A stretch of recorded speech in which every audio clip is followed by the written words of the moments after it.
Olá a todos, bem-vindos a mais um Diálogos da Psicologia, um espaço em que a OPP tenta trazer um conjunto de temas que possam ser relevantes para a psicologia. Hoje o tema será a inteligência artificial.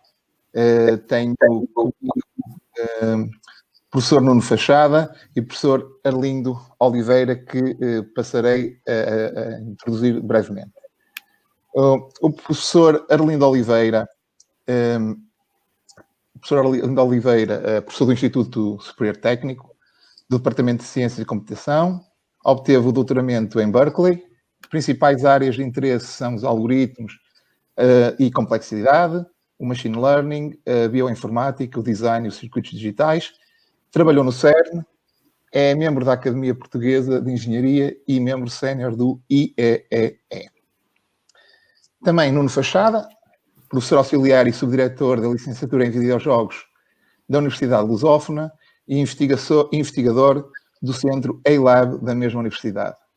Doutorou-se em Engenharia Eletrotécnica e de Computadores pelo IST. Trabalha também com áreas de interesse a estatística, educação em ciências da computação e inteligência artificial, algoritmos evolutivos e inteligência artificial para videojogos.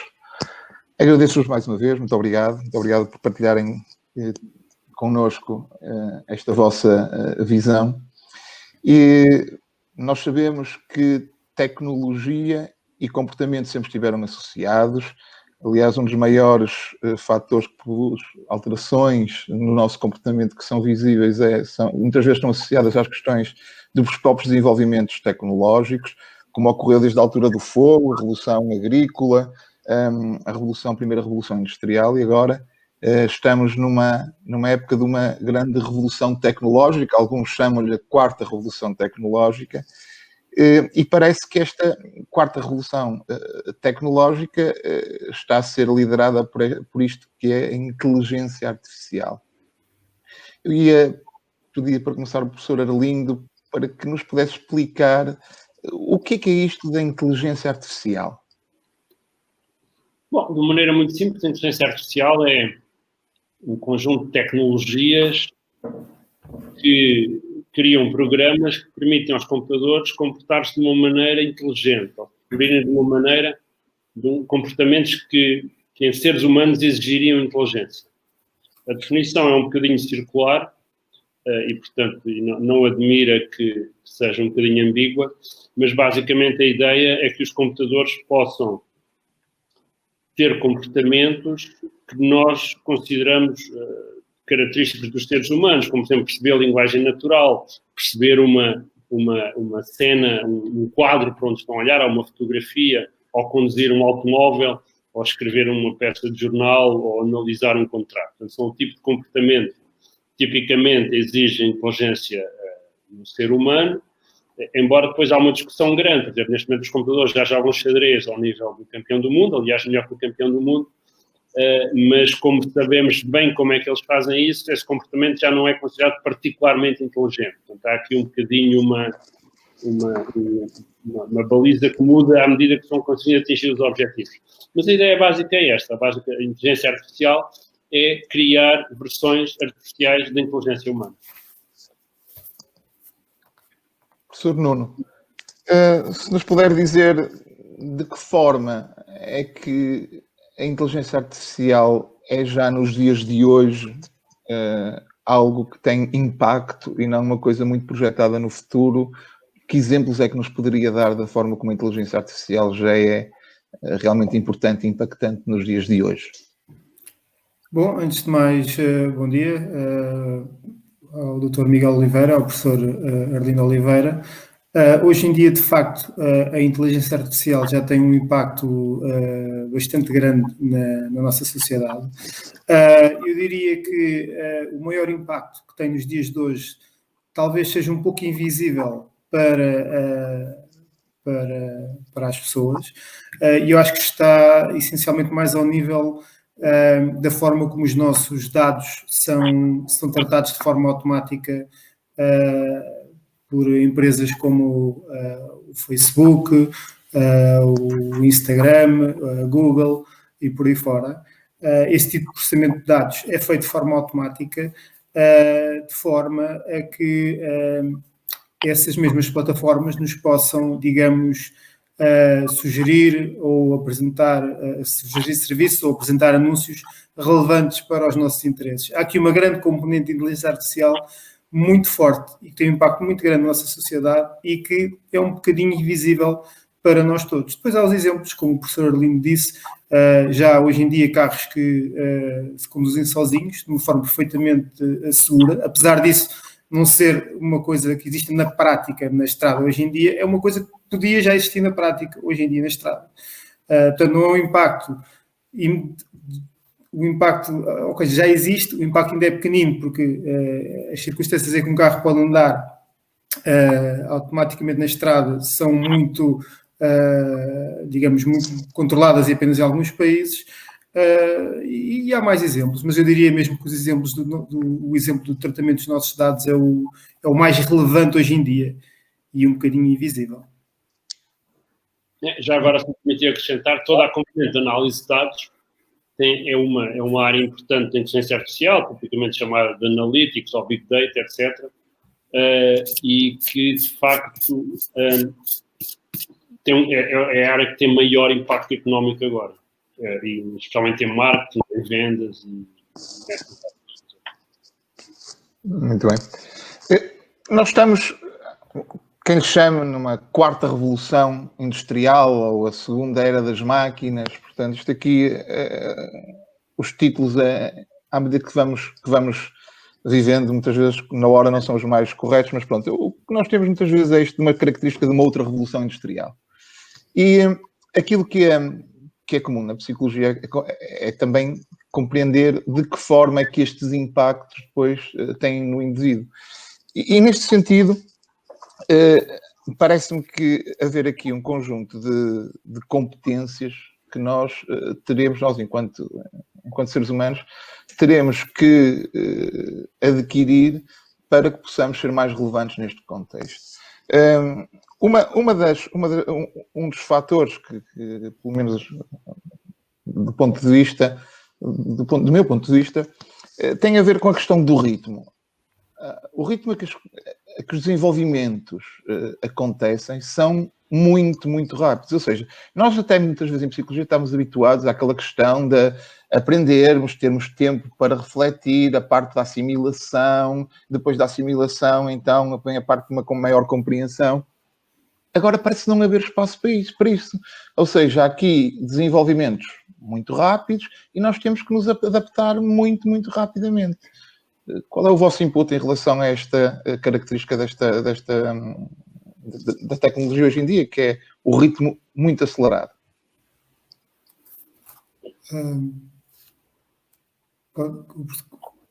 Ok. Isso de facto é totalmente verdade. Mesmo a nível, e falando um bocadinho a nível de investigação, como investigadores, e o professor Arlindo certamente concordará comigo, o ritmo que as coisas novas aparecem, que artigos novos aparecem, e que nós devíamos, ou queremos estar em cima do acontecimento, e devíamos estar em cima do acontecimento, torna-se quase impossível para os investigadores acompanharem tudo o que vai aparecendo. Eu já tenho uma lista, por exemplo, de artigos que quero ler, que só cresce, essa lista só cresce.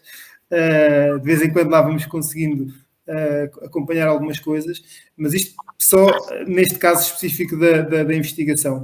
E isto não é só na investigação, como o Miguel bem diz, passa-se, o nosso mundo está digamos, a evolução da tecnologia é exponencial.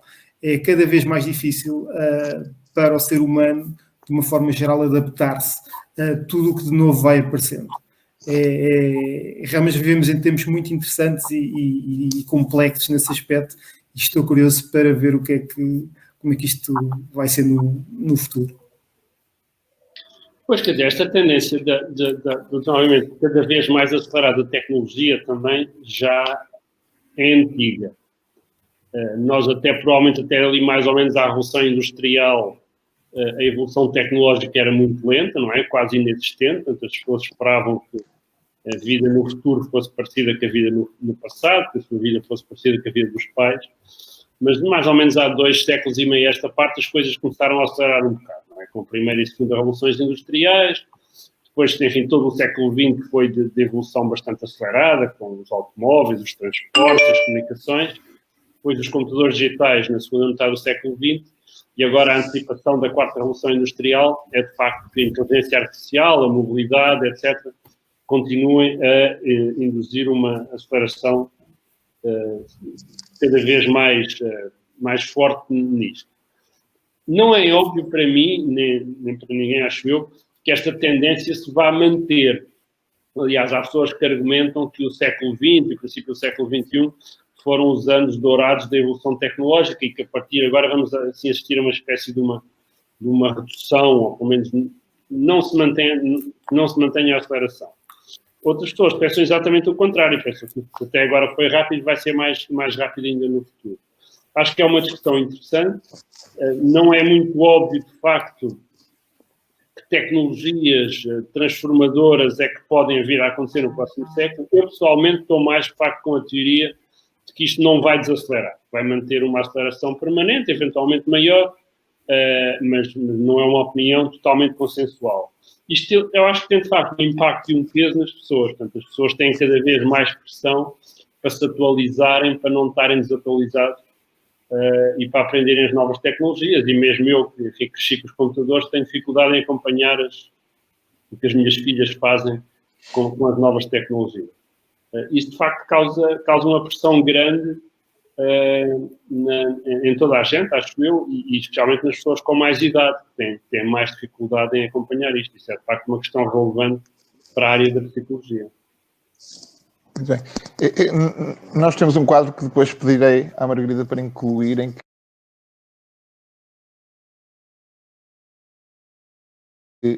em que diz mais ou menos em quanto tempo é que, portanto, a população dos Estados Unidos é que demorou os utilizadores a chegar a 50 milhões de utilizadores em diversas tecnologias. E então, sim, o telefone demorou 35 anos, 75, perdão, o rádio 38, a televisão 13, a internet 4 anos, o Facebook 2 anos, o Instagram 19 meses, o YouTube 10 meses, o Twitter 9, o Angry Birds, que é um jogo, demorou a chegar aos 50 milhões de utilizadores 35 dias, e o Pokémon Go 19 dias. E um vídeo que ficou viral, que era um lá do Chewbacca, 24 horas. Portanto, hoje em dia também o acesso à tecnologia acaba por ser muito, muito mais rápido e muitas das vezes o que fazer com ele, até os próprios. Uma pessoa não sabe muito bem quais serão as consequências de muitos deles. Mas eu gostava de pedir a vossa opinião acerca de uma outra área que para nós, enquanto psicólogos, me parece ser muito importante, que tem a ver com a dimensão da relação com a tecnologia. E aqui parece-me que há uma dimensão que para nós, enquanto espécie, é nova. É que parece que pela primeira vez nós, enquanto espécie, temos que ter aqui uma relação com a tecnologia que também aprende coisas acerca de nós. E em algumas áreas aprende até muito mais rapidamente. Por exemplo, quando estava o professor Nuno a falar da questão dos dados, e o professor Arlindo também tocou nisso, esta noção de nós estamos a comunicar ou em relacionamento com uma tecnologia que ao mesmo tempo consegue definir ou consegue perceber um conjunto de padrões. Qual é a vossa opinião em relação a esta... Há quem chame mesmo que nós pela primeira vez temos aqui quase como uma relação com uma outra espécie. Gostava de ter a vossa opinião acerca desta dimensão relacional com uma tecnologia que também aprende. Quer dizer, neste momento ainda estamos longe dessa ideia de ser uma relação com outra espécie. Não é? É óbvio que essa é a ambição de longo prazo, mas ainda estamos bastante longe. Agora, o que nós temos é uma relação com sistemas que têm comportamentos complexos e que nos afetam, não é? Quando usamos uma rede social, a rede social está a aprender connosco o que é que nos interessa e o que é que nos deve apresentar, não é? E essas interações também depois permitem configurar os sistemas que nos apresentam anúncios, etc.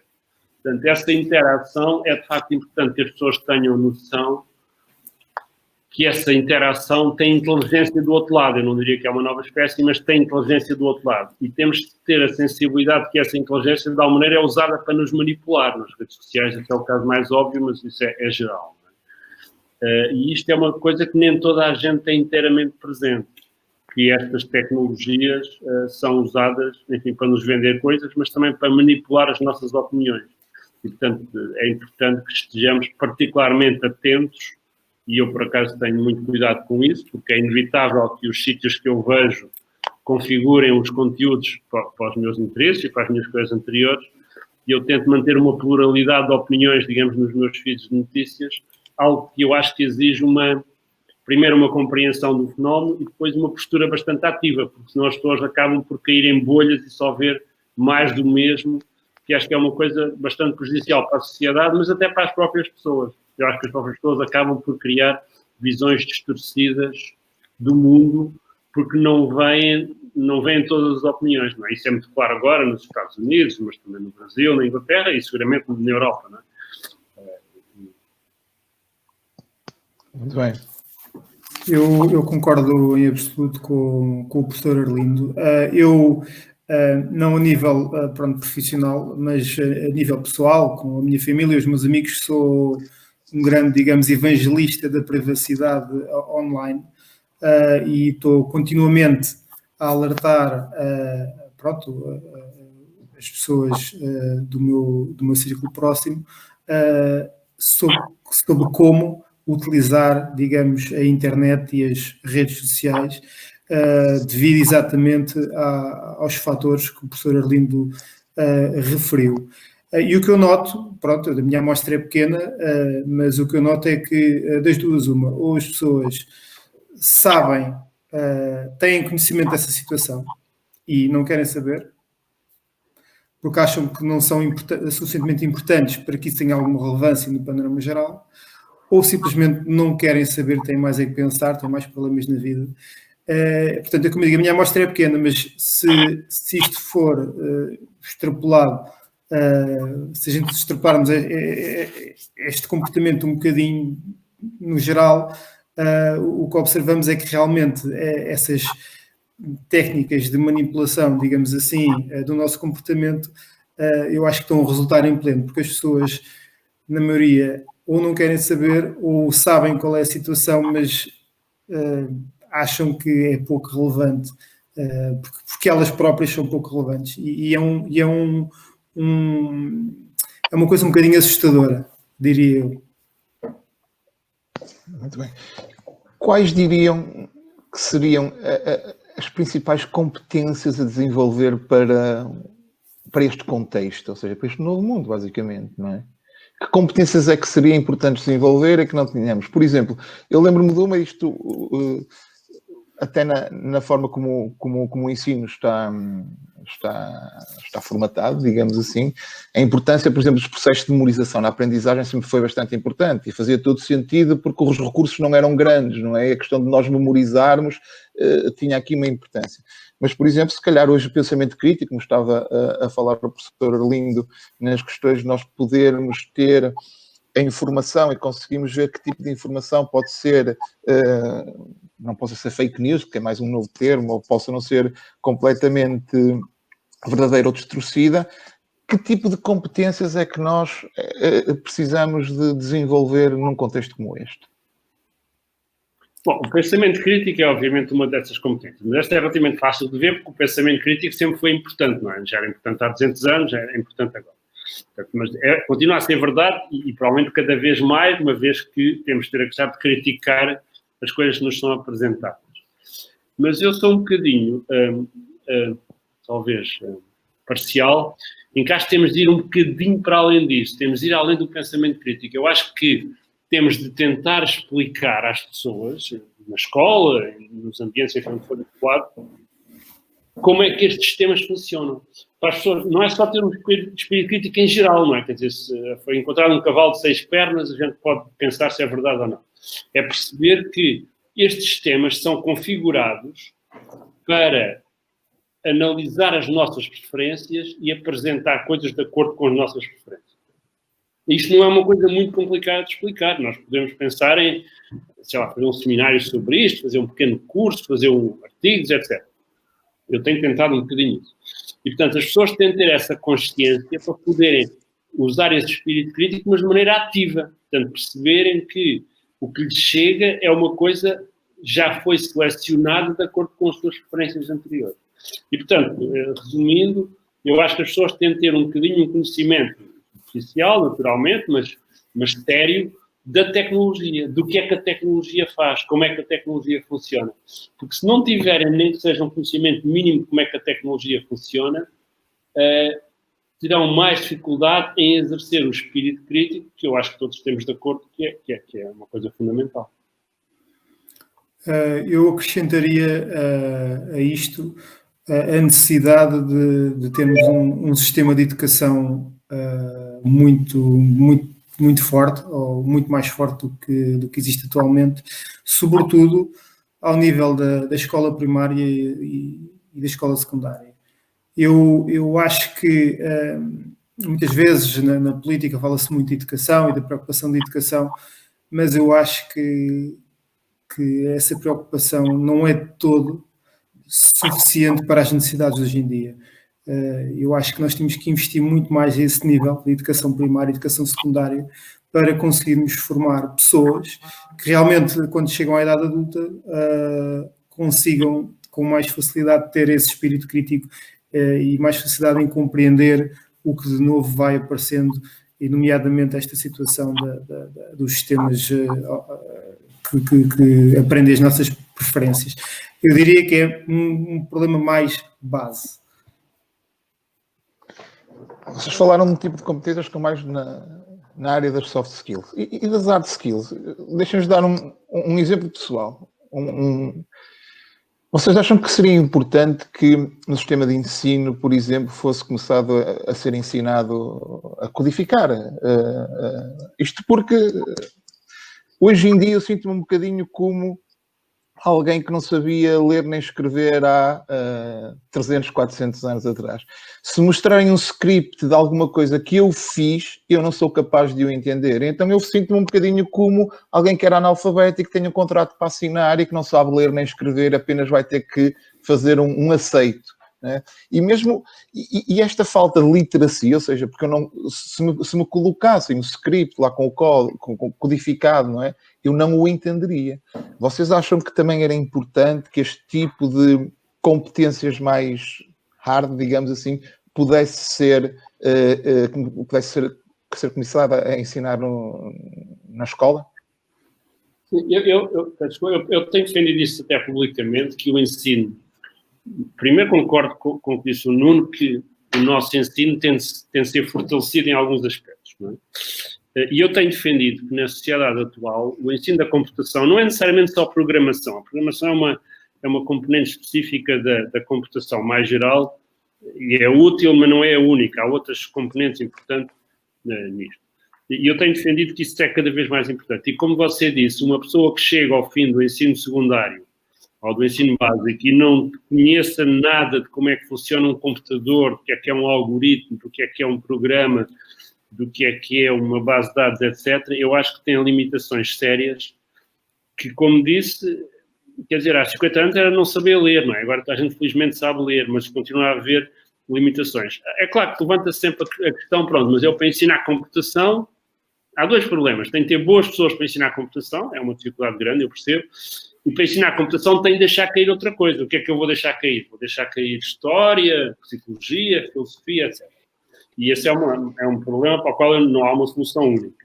Mas parece-me indiscutível que algum conhecimento de computação, de programação, de sistemas de informação, de arquiteturas, etc., são áreas suficientemente importantes e tem de estudar com cuidado os programas, portanto não é uma questão trivial, tem de ser coisas acessíveis aos jovens, mas são cada vez mais fundamentais. E acho realmente que as pessoas que saem do ensino básico e secundário com competências, nem que sejam básicas nestas áreas, estão em média, não é?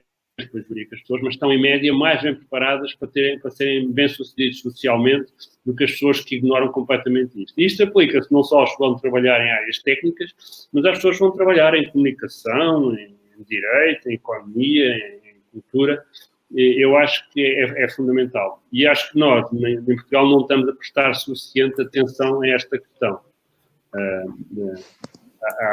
E outros países estão a fazer isto melhor, nomeadamente o Reino Unido, a Holanda, etc.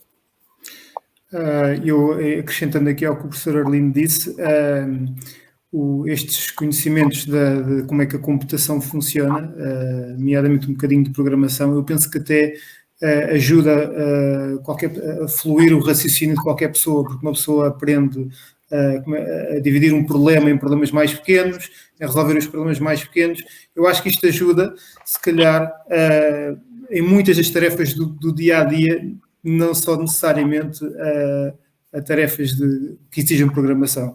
Todo o mindset, penso que ajuda, tem o potencial de ajudar as pessoas nas tarefas do dia-a-dia. Eu gostava de validar um bocadinho na prática, também segundo a minha experiência. Eu sou psicólogo, trabalho num agrupamento de escolas e estando todos os dias num ciclo que vai desde a pré até ao 12º ano. Concordo com o que vocês disseram, porque é importante. Muitas das vezes eu às vezes faço esta questão, né? Nós temos aqui uma tecnologia que continua a ser muito trabalhada, que é uma tecnologia extremamente importante, que é a escrita. Quando falo de escrita, manuscrito, não é?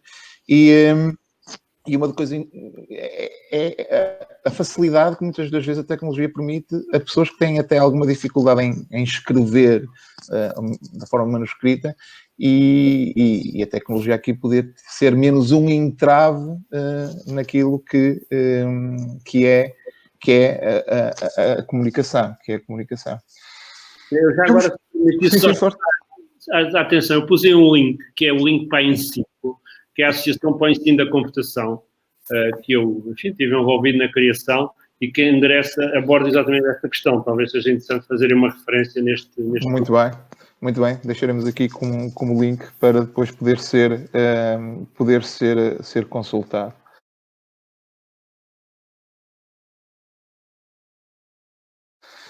Eu gostava de mudar agora para uma área um bocadinho mais sensível, que tem a ver com valores, enviesamentos.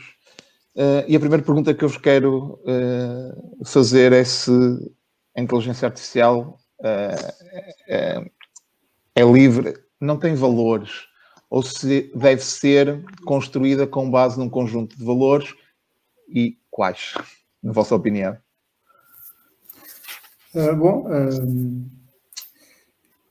Essa é uma questão muito, muito interessante. A questão dos valores, digamos assim, a inteligência artificial aprende aquilo que nós dermos para ela aprender. E a questão, o conceito de valor, neste momento, pelo menos, não existe. Não é?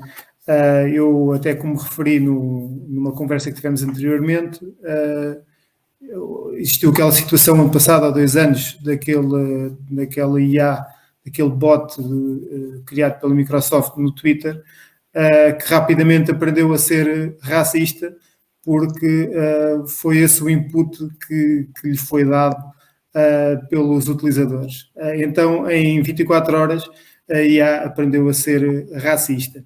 Como é que poderemos impedir este tipo de coisas? E o que é que são os valores? Os valores de quem? E como é que se pode programar ou tentar enviesar uma IA para não aprender os valores que nós consideramos errados? Isso é uma conversa muito, muito interessante, e penso que ainda estamos numa fase muito preliminar desse problema. Pois, portanto, o Nuno está-se a referir especialmente a uma questão muito importante e central. São todos os sistemas que são treinados a partir de dados para tomar decisões ou inferir regras, não é? E aí, de facto, os valores que os sistemas aprendem são tipicamente os valores que já estão na base de dados. E muitas vezes, às vezes esta questão do enviesamento até é um bocadinho empolada, porque o enviesamento já existia antes, mas só foi tornado óbvio quando os sistemas, ao aprenderem com o histórico de uma empresa, por exemplo, decidiram que só contratam principalmente homens, não é? Mas, com a maneira, a questão existe e coloca-se de uma maneira muito clara nesta área que o Nuno referiu, de todos os sistemas são treinados a partir de dados usando aprendizagem automática. Agora, a questão da inteligência artificial, se quiser ver global, numa área mais vasta, é mais complexa, não é? Porque não é, enfim, a ambição última dos sistemas de inteligência artificial não é só construir sistemas baseados em aprendizagem que aprendam coisas deste tipo, é uma coisa mais vasta. E nós podemos imaginar sistemas com capacidade de decisão e que podem tomar decisões importantes para a espécie humana, sobre o aquecimento global, utilização de energia, utilização de armas, etc. E aí vamos um bocadinho para além deste cenário. Por exemplo, armas autónomas, não é? Armas autónomas é uma questão extremamente complexa. Será que devemos permitir que sejam feitas armas autónomas que tenham capacidade de decisão para matar uma determinada pessoa que identificam na Câmara, não é? Isto vai para além do cenário, embora envolva inteligência artificial, aprendizagem, vai para além do cenário do Nuno. É uma questão ética, devemos ou não ter sistemas deste tipo. Estas questões são extremamente complexas. E há muitas propostas para abordar estas questões. O Stuart Russell publicou recentemente um livro, Human Compatible, onde aborda estas questões. A União Europeia, nos seus documentos sobre inteligência artificial, tem uma série de posições sobre estas questões, nem todas elas consensuais. A resposta simples é sim, estes sistemas devem ter valores que sejam compatíveis com os nossos interesses, não é? Agora, nós, como seres humanos, não somos particularmente bons a pôr-nos todos de acordo sobre o que é que são os valores corretos, não é? Portanto, há sempre muitas divisões nisso. E, obviamente, também há divisões na comunidade científica e na comunidade em geral sobre quais devem ser os limites. Por exemplo, só a pergunta muito simples, devemos ou não permitir armas letais autónomas? Uma pergunta que parece até relativamente simples e que, se calhar, muitas pessoas diriam sim, com certeza, devíamos proibir. Mas eu já estive numa série de seminários extremamente interessantes onde foram defendidas posições diametralmente opostas e com argumentos fortíssimos, não é? Por exemplo, será que não podemos usar uma arma destas para abater um terrorista que está a fazer reféns 100 pessoas dentro de um edifício ou coisa assim? Portanto, estas questões são, de facto, muito complexas. A resposta à sua pergunta não é simples. Obviamente, eles devem ter valores, estes valores devem estar codificados, deve haver garantias que vão cumprir estes valores. Exatamente como é que isto se faz e quais são os valores é uma pergunta extremamente complexa, tal como todas as perguntas e as questões relacionadas com os valores morais e éticos. Nuno, eu faço esta pergunta muito também, nós enquanto ordem estivemos ligados também ao documento que foi feito pelo Grupo Independente de Peritos de Alto Nível sobre a Inteligência Artificial, que são as orientações éticas para uma inteligência artificial de confiança. E durante este processo, e só para vos partilhar aquilo que foi, logo no início, houve uma pergunta de quais seriam os temas que deveriam ser abordados, logo no início, quando estava a fazer este documento. E foi muito interessante, porque uma das coisas que colocaram foi como prevenir que a inteligência artificial pudesse produzir ou reproduzir os estereótipos, mas também uma coisa que eu achei bastante interessante, que foi quais poderiam ser os enviesamentos necessários para colocar na inteligência artificial. Ou seja, e no sentido, obviamente, por exemplo, um enviesamento que teríamos que pôr é que a questão com a nossa vida, não é? Que não façam mal não é? Isto já é um enviesamento ou não? Bom, isto é uma limitação, não é? Quer dizer, o Asimov propôs as 3 leis da robótica nessa versão simplista, que é um robô não deve fazer mal a um ser humano, etc, etc. Na verdade, essa visão é muito simplista, porque as questões nunca são preto e branco. Aquele caso do trolley, do carro, de carros autónomos que devem matar os ocupantes ou uma pessoa na passadeira, etc., mostram que as decisões não são, em geral, simples. Não é? Esse tipo de limites, como o que está a dizer, um robô ou um sistema não deve fazer mal a um ser humano, está muito bem, mas se for para salvar 2, não é? Portanto, essas visões simplistas têm vindo a ser tornadas mais sofisticadas à medida que fazemos melhor. De resto, as decisões dos seres humanos, há um artigo publicado na Science sobre um estudo do MIT sobre opções que as pessoas teriam de tomar numa dada situação na estrada, nos levou a perceber que estas opções são complexas, variam com a cultura, variam com o local, variam com a idade da pessoa, mas o que nós devemos tentar fazer, a meu ver, e isso é relativamente pacífico, é tentar perceber o melhor possível as opções morais que as pessoas, em geral, tomam, aquelas onde a decisão é comum e onde a decisão varia, e depois tentar que os sistemas de inteligência artificial adiram tanto quanto possível o mais próximo destas decisões dos seres humanos. Isso é a garantia, é a melhor garantia que temos, que eles não vão ter comportamentos inesperados e perigosos. Isto é mais fácil de dizer do que fazer, porque é difícil antecipar todas as situações, mas de qualquer maneira é um processo, não é? O processo de facto está vertido em vários documentos da União Europeia, incluindo este do Expert Group. Agora, aquilo são só diretivas, agora é preciso realizar e implementar aquilo, cumprindo a legislação e atendendo às limitações tecnológicas. Aí é que está um bocadinho o desafio.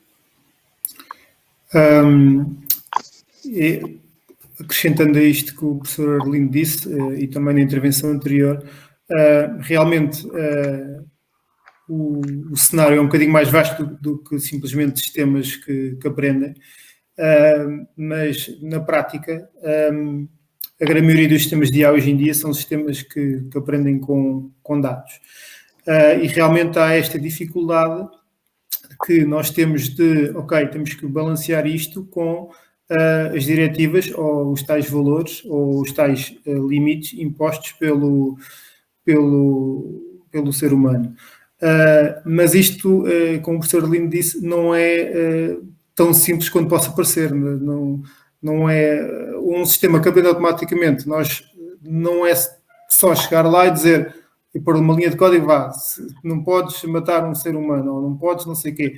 Porque depois há cenários imprevistos, há situações imprevistas, em que nós podemos ter alguma dificuldade em prever como é que o sistema se vai comportar. Portanto, isto realmente é um problema bastante complexo, não só a nível das discussões que estão a ter lugar, a nível de que realmente que limitações e que valores é que nós devemos impor aos sistemas de inteligência artificial, mas também é um problema técnico que não é totalmente trivial de resolver. Muito bem. Eu ainda, falando das questões dos valores e dos enviesamentos, foi para chegar a uma questão que, corrijam-me se estiver enganado, mas nós não podemos falar de uma inteligência artificial, mas de várias inteligências artificiais. Ou seja, nós temos conhecimento que, por exemplo, a China está a desenvolver inteligência artificial, a Europa está a desenvolver inteligência artificial, os Estados Unidos estão a desenvolver inteligência artificial. E a pergunta que eu vos queria fazer era: de que forma é que vocês acham que os padrões culturais vão ter efeito nestas diferentes inteligências artificiais? Ou seja, obviamente que aquilo que serão os aspectos a mais ter em conta têm sempre a ver com uma questão cultural. De quem são nos Estados Unidos provavelmente terão objetivos diferentes dos da China e dos da Europa. E nesta dimensão de como o nosso padrão cultural pode influenciar a construção destas inteligências artificiais e de que forma é que nós podemos solucionar algumas fricções que possam haver entre ações que possam não ser ou dimensões que possam não ter o mesmo valor. Professor Arlindo. Vamos lá ver. Quando diz que há diversas inteligências artificiais, a questão é ainda mais vasta. A inteligência artificial é realmente um conjunto muito vasto de técnicas e milhares de aplicações. Os diferentes blocos, as diferentes empresas, os diferentes países desenvolvem ou constroem áreas diferentes. O que vai sair disto tudo parece-me improvável que seja um sistema de inteligência artificial. O que vão sair são milhares, centenas de tecnologias, milhares de aplicações, e os diferentes blocos vão ter visões diferentes do que é que fazem. Se calhar a China vai estar muito preocupada com a monitorização da população, os Estados Unidos muito preocupados, as empresas americanas com a exploração económica dos dados individuais, e a Europa ainda não sei bem com o quê, mas também descobriu o seu nicho. Portanto, de facto, as abordagens são diferentes, tanto por força da cultura, por força da legislação. Por exemplo, a proteção de dados é praticamente não existente na China e também muito mais fraca nos Estados Unidos do que na Europa. E, portanto, é natural que as tecnologias se desenvolvam de maneiras diferentes. Agora, isto aqui, gostava que não ficássemos com a visão simplista, que isto vai haver um sistema de inteligência artificial na China que pensa assim, e um sistema de inteligência artificial nos Estados Unidos que pensa assado, e um sistema na Europa que é de outra maneira. O que nós vamos ter são, primeiro, a inteligência artificial, e o Nuno já referiu, em muitos casos desaparece, não é? Quer dizer, os nossos telemóveis estão cheios de inteligência artificial, quando reconhecem face para nos dar acesso, ou até mesmo quando identificam, quando tem uma assistente, a Siri ou a Cortana, ou coisas assim. Em muitos aspectos, a inteligência artificial vai simplesmente desaparecer dentro dos automóveis, dos telemóveis, dos computadores, etc. Noutros casos, se calhar vai ser mais óbvio, vamos ter robôs que talvez limpem a casa ou que sirvam no restaurante, mas tudo isto são coisas parciais. Portanto, eu acho que o que nós vamos ver é como a eletricidade. Portanto, a eletricidade, ao princípio, só servia para ter motores nas fábricas que substituíam as máquinas a vapor, e agora a eletricidade está em todo lado, não é? Quando nos faltassem os aparelhos elétricos, nós não conseguíamos sequer viver. A inteligência artificial vai ser um bocadinho assim. E também é preciso ver que tecnologias desenvolvidas num sítio são, em princípio, disponíveis para o outro. Okay? Portanto, se os chineses escolherem um algoritmo bestial para fazer não sei o quê, para a linguagem natural, a probabilidade desse algoritmo vir a ser usado noutros sítios é relativamente grande, porque há muita, apesar de tudo, embora com algum atraso, há muita divulgação do conhecimento. Portanto, o que nós vamos ter é um corpo de conhecimento que vai continuar a crescer nas próximas décadas sobre inteligência artificial. As aplicações em si, é que pode haver um foco diferente nas aplicações. Acho que sim, acho que isso depende da cultura, das políticas, do enquadramento legal e até das vontades das pessoas de cada país e de cada sítio. Bom, eu acho que o professor Arlindo aqui disse praticamente tudo. Eu apenas queria reforçar a questão de que realmente a inteligência artificial é um conjunto enorme de técnicas.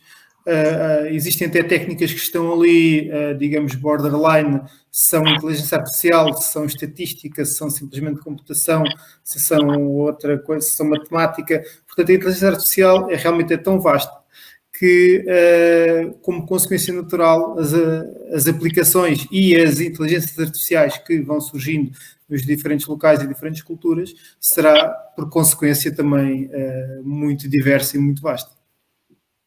Muito bem. Uma pergunta mais prática. Como é que é possível utilizarmos a inteligência artificial para promovermos melhor conhecimento científico, independentemente da área? É uma ferramenta que nos pode ajudar a promover e a ter melhor conhecimento científico? Eu penso que sim. Eu penso que isso é um problema interessantíssimo. E uma das minhas áreas recentes de interesse é, nomeadamente, a educação nas ciências da computação.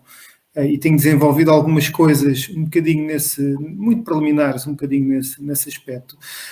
Agora, eu penso que se este problema for abordado, e está a ser certamente em diferentes universidades, de uma forma bastante compreensiva, eu penso que poderemos ter resultados muito, muito interessantes a esse nível. Nomeadamente ao nível, por exemplo, de criar IAs simples para exemplificar alguns processos concretos, como é que um sistema pode funcionar, para demonstrar. Eu já fiz isso, coisas pequeninas para os meus alunos, e realmente tenho tido algum sucesso, mas volto a frisar, coisas muito pequenas. Eu penso que essa área que o Miguel referiu tem realmente um potencial enorme. Sim, só muito rapidamente, eu concordo inteiramente. Eu acho que a inteligência artificial tem influência em duas componentes grandes da educação. A primeira é a inteligência artificial vai ser usada para adquirir novo conhecimento. Portanto, nesta fase já se usam muitos sistemas de analytics, de data science, etc., onde extraímos conhecimento, que drogas é que são úteis numa dada condição, que condições é que tornam a pessoa suscetível ao Covid. Enfim, há milhares e milhares de aplicações de inteligência artificial, portanto vão gerar conhecimento, que obviamente é importante na investigação e na transmissão, especialmente ao nível da universidade. Mas também acho que podem desempenhar um papel muito importante na educação, porque à medida que os sistemas forem evoluindo, vamos ter uma capacidade de ter sistemas que ajudam no processo educativo, uma espécie de tutor privado para cada aluno, define o seu percurso educativo, que lhe pode responder a questões, que lhe pode colocar questões e exemplos específicos. A educação é provavelmente uma das áreas que sofreu menos alterações nas últimas centenas de anos, ainda funciona muito na base do Miguel Sala de Aula, que funcionava há cerca de 500 anos, e acho que é uma área que pode vir a ser alterada com alguma profundidade, de facto, nas próximas décadas. Não será uma coisa de um momento para o outro, a tecnologia é sofisticada e tem de ser desenvolvida, mas acho que nas próximas décadas podemos assistir a alguma disrupção na área da educação causada pela IA. Isto também tem um pouco a ver com aquilo que conversámos há pouco, relativamente à educação, que tem que ser melhorada, tem que ser mais forte para ajudar as pessoas a terem mais espírito crítico, mais conhecimento geral. Portanto, isto acaba por estar tudo um bocadinho relacionado, porque a melhoria da educação poderá eventualmente passar, e terá eventualmente passado por uma reforma, eventualmente ou em parte associada à inteligência artificial. Muito bem.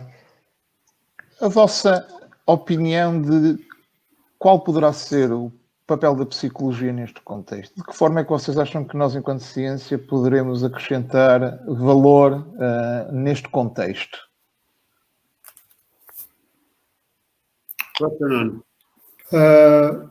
Essa é outra pergunta muito, muito interessante, e eu penso que a psicologia poderá ter um papel importante, e está a ter um papel importante em vários aspectos.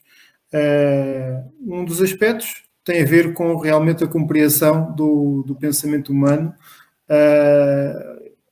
que é uma das áreas da inteligência artificial, uma das sub-áreas da inteligência artificial é realmente tentar imitar a forma como os humanos pensam, como raciocinam, não é?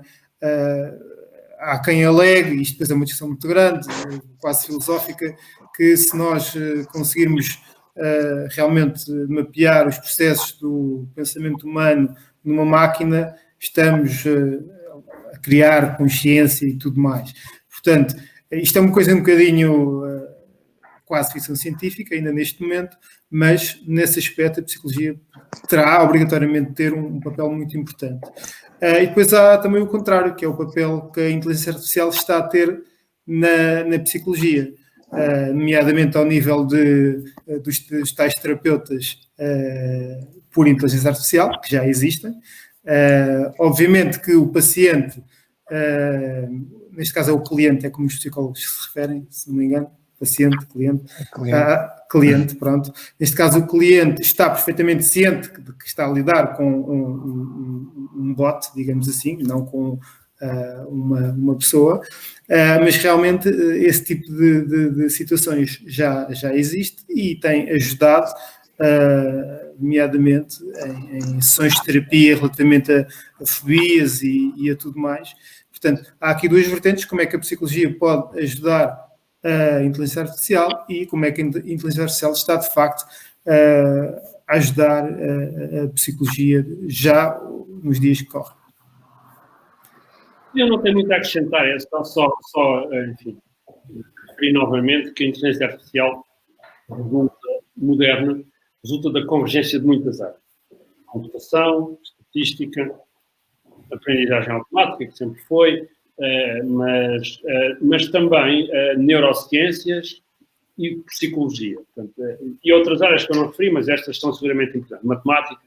E, portanto, nesse aspecto, e à medida que nós tentarmos avançar para criar sistemas cada vez mais complexos, mais flexíveis, a psicologia desempenha um papel importante, até porque, enfim, é uma área que, ao contrário das neurociências que tentam atacar o problema pelos mecanismos, a psicologia ataca pelos efeitos, não é? E em muitos aspectos será provavelmente mais fácil perceber a mente humana pelos seus efeitos do que pelo mecanismo elétrico que está subjacente ao funcionamento do cérebro, que temos vindo a perceber cada vez melhor, mas que é de facto extremamente complexo. Portanto, a psicologia tem de facto importância para o desenvolvimento da IA, e a IA vai ter seguramente importância na psicologia, ou não tivesse sido um dos primeiros sistemas de IA que foi desenvolvido, o ELISA, ser justamente um psicólogo amador, mas que muitas pessoas gostaram de usar e até confundiram com um psicólogo a sério. Embora fosse um sistema extremamente simples, extremamente simplificado, mas por força da natureza do diálogo, houve pessoas que se confundiram e confundiram a superficialidade do sistema com a profundidade de uma conversa de apoio psicológico. Bem, isso é interessante porque no passado dia 15 de junho, a FDA, que é quem faz a regulação dos medicamentos nos Estados Unidos, aprovou a prescrição de um videojogo para déficit de atenção. E eu acho isto muito interessante porque eles dizem mesmo, games just became medicine, né? E há aqui uma possibilidade, através da tecnologia, poderem haver outro tipo de intervenções. Obviamente que nós estamos num período muito inicial, em que ainda não temos a total noção de quais poderão ser as consequências. Estamos no início, mas começa-se a abrir aqui uma outra forma de atuar com os que chamam apps que começam a ser prescritas e até ser aprovadas para esse efeito. Vamos passar.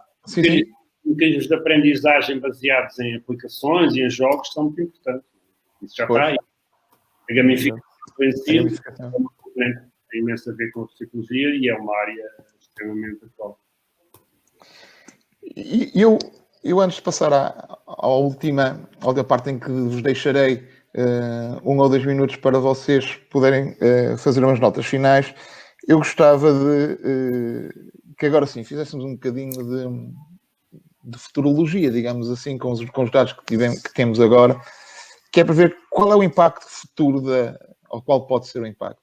Eu digo isto porque o professor Arlindo tem algo escrito num dos seus ensaios em que basicamente nos diz que num futuro nós podemos inclusive deixar este corpo material e passamos a viver, ou seja, e em que os algoritmos serão os nossos descendentes. Eu achei isto bastante interessante quando li o professor Arlindo, porque pode-nos dar aqui uma ideia do poder realmente transformativo a nível de tecnologia para a espécie que esta tecnologia nos oferece. Sim, esse é um futuro bastante distante, não é? Deve ser mesmo no fim do meu ensaio. Exato. É o último parágrafo. Não estamos a falar de 2030, não é? Mas eu gostava só de colocar aqui um bocadinho em perspectiva, só porque é que eu argumento isso, que é numa visão longínqua, que é, nós temos tecnologia, eu costumo dar aquela escala que é, se a história da Terra fosse em 24 horas, não é? Os seres humanos estão cá a 4 segundos e a tecnologia tem 4 milésimos de segundo. Portanto, se nós pensarmos o que é que acontece, digamos, daqui a 1 segundo, que seria daqui a 50 mil anos, temos de reconhecer que somos totalmente incapazes de pensar o que é que poderá ser a espécie humana, o que é que poderá ser a nossa civilização daqui a 50 mil anos. Quer dizer, não há maneira de extrapolarmos uma evolução muito rápida dos últimos séculos com um período de milénios, ou sequer de séculos, acho eu, ou sequer de séculos.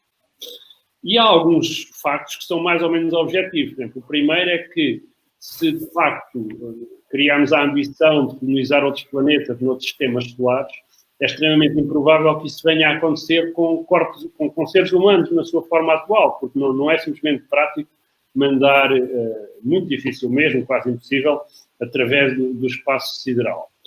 Por outro lado, é perfeitamente possível, a meu ver, que num período distante, eu estou aqui a falar em séculos, mas seguramente muitas décadas, eventualmente alguns séculos ou milénios, tenhamos a tecnologia para ter sistemas que podem ser os nossos emissários para outros planetas e vir a criar, a expandir a nossa civilização. E se aceitarmos que isto é uma coisa viável, não é muito escandalosa, também é um passo a admitir que mesmo aqui na Terra pode haver outras inteligências avançadas que não são com o corpo humano. E, portanto, por estranho e desafiante e até possa parecer essa ideia, é uma ideia que temos de ver no futuro distante que me parece relativamente provável. Não é? É claro que no futuro distante podem acontecer outras coisas. Podemos extinguir a humanidade por força de catástrofes ambientais ou de guerras guerras nucleares ou de guerras biológicas, portanto há muitos futuros possíveis, mas se admitirmos que conseguimos manter a civilização mais umas centenas de anos, mais uns milhares de anos, parece-me extremamente provável que outros suportes para a inteligência venham a ser também herdeiros da civilização humana. Portanto, é isso que eu digo aí, não estou a dizer, não estou a falar ainda de mind uploading para os próximos anos, acho que estamos longe disso, mas eu acho que numa visão de futuro a longo prazo, essa hipótese não pode ser inteiramente descartada. Nos impactos no futuro da inteligência artificial. A visão do professor Arlindo é extraordinariamente interessante, e já que ele referiu essa visão a longo prazo, eu aproveito para introduzir aqui a questão do futuro, aqui a curto e médio prazo, que tem a ver com a questão de cada vez mais empregos estarem a ser, digamos, tomados pela IA. Eu penso que no futuro próximo vamos ver, por exemplo, cada vez mais o emprego da tradução a passar para, e já muita coisa é feita, mas ainda estamos numa fase preliminar, vai passar para a IA. Se calhar, num futuro, se calhar umas décadas, os próprios programadores, os próprios engenheiros, se calhar poderão começar a ser substituídos por IA. O que eu quero dizer com isto é, até hoje nós vimos as máquinas tomar muitos empregos de trabalho físico, não é? Trabalho fabril, e hoje em dia estamos a ver que o trabalho cognitivo também está a ser substituído por máquinas, e esta tendência vai ser de aumentar. O que é que isto vai criar? Vai criar, eventualmente, desemprego, não é?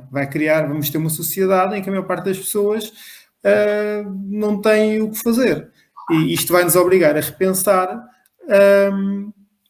a sociedade, a forma como a sociedade funciona. Como é que nós vamos distribuir este valor criado pelas máquinas pelas pessoas? Porque as pessoas vão ser bastante afetadas por esta falta, digamos, de trabalho. E será necessário repensar, relativamente curto prazo, algumas décadas, como é que nós vamos reorganizar-nos enquanto sociedade para encaixar estas modificações, estas alterações estruturais. Muito obrigado. Gostaria agora... Só um comentário rápido. Esta questão do impacto da inteligência artificial e da tecnologia digital e da globalização em geral no emprego é uma questão à qual deve ser prestada atenção. É um medo antigo, que ainda não se concretizou, portanto, começou com a Revolução Industrial e realmente ainda não apareceu, a tecnologia ainda não induziu desemprego, mas não quer dizer que não venha a acontecer. É uma preocupação importante. E ela está ligada a uma outra preocupação, que também foi referida, que é a do aumento da assimetria do rendimento, que é pessoas com as competências certas ou com o capital investido nos sítios certos, etc., terão tendência a acumular riqueza mais rapidamente, por força do que a tecnologia permite. Independentemente se vamos ou não ter grandes números no desemprego, eu acho que a questão do Nuno é importante. Nós, como sociedade, temos de pensar, temos de garantir que a maior riqueza que vai de certeza ser gerada por estes sistemas é adequadamente distribuída de maneira que todo o nível de vida de toda a gente suba e não só de uma fração da população. Eu acho que esta é uma questão importante e é uma questão social, não é uma questão tecnológica. Quem tem de decidir isto é a sociedade, enfim, os políticos, a política no sentido lato, os nossos representantes têm de discutir estas coisas. Lamentavelmente, eu não os vejo a discutir isto com nenhuma profundidade. Eu vejo as discussões políticas, menos em Portugal, que é onde eu acompanho melhor, e nos Estados Unidos, as discussões políticas são de uma superficialidade impressionante e ignoram praticamente todas estas questões de médio e longo prazo. É interessante dizer isso, professor Lindo, porque a questão da inteligência artificial como distribuidora de bem-estar vai ter um papel cada vez mais relevante, como promotor ou não, mas temos aqui, será uma dos distribuidores de bem-estar. É uma criadora de riqueza e, consequentemente, de bem-estar. Distribuidora é uma questão mais complicada, porque a distribuição depende dos mecanismos económicos e não da inteligência artificial propriamente dita. Portanto, é claro que nós vamos ter mais capacidade para criar riqueza, mas temos de ter também a capacidade de distribuir de forma justa e equitativa, até mais do que justa, quer dizer, se calhar temos de ter um bocadinho injustos a favor daqueles que estão menos bem posicionados para aproveitar as tecnologias, as pessoas mais idosas, as pessoas com menos... Enfim, agora teríamos de ver, não é? Cujas profissões são mais afetadas. Não é? Colocar alguns enviesamentos. no sistema. Exatamente no sentido positivo, exatamente. Exatamente, sim, sim. Exatamente. Gostaria de vos dar um minuto para que pudessem fazer as vossas notas finais antes de nos despedirmos. Se calhar começava o professor Nuno, se quiser um minuto para poder sintetizar ou... Ok, mais uma vez agradeço então o convite que me foi endereçado e resumindo aqui a questão da inteligência artificial e da sua relação com a psicologia, eu acho que realmente estamos num ponto muito importante da história em que vamos ver a inteligência artificial a introduzir-se em cada vez mais áreas, nomeadamente a psicologia, um caso particular, e nos próximos anos, na próxima década, eu diria, vamos começar a ganhar a percepção das alterações fundamentais que realmente as tecnologias vão introduzir, não só na nossa vida no geral, como no caso particular da psicologia. Portanto, vivemos tempos muito, muito interessantes e tenho bastante curiosidade para ver como é que as coisas se vão desenrolar nos próximos 10, 20 anos. Sim, eu do meu lado gostava só para referir que a inteligência artificial como tecnologia, como ambição, é uma coisa fascinante, que é reproduzir numa máquina o que é mais nobre nos seres humanos, que é capacidade para pensar. Temos de ter a capacidade de usar esta tecnologia da melhor maneira possível, endereçando os riscos e os problemas que ela também possa trazer, tal como todas as tecnologias, não é? Os automóveis também matam pessoas e os aviões caem e a eletricidade dá choques e mata pessoas de choque elétrico, portanto todas as tecnologias têm os seus riscos. A interação entre a inteligência artificial e a psicologia, eu acho que é uma interação que pode ser rica no futuro, tanto pelas contribuições da IA para a psicologia e para as questões relacionadas com a área da psicologia, como com as contribuições da psicologia na área da inteligência artificial, que eu acho que também serão relevantes nas próximas décadas. Muito bem, muito obrigado. Resta agradecer-me a vossa participação, agradecer o tempo de quem nos esteve a ver. Estes foram os diálogos da psicologia com o tema da IA. Até breve. Muito obrigado mais uma vez. Obrigado.